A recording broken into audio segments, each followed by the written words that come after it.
और करो तूफानी। आओ।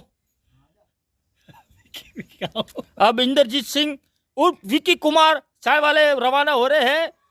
ए विकी लापरवाही मत कर, बे पगे होकड़ा बस में गाल।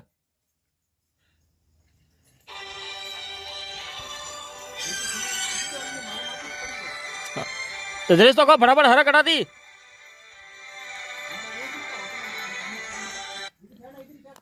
हेलो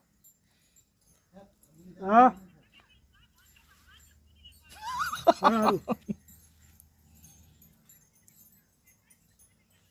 मेरी आज उंडा लगे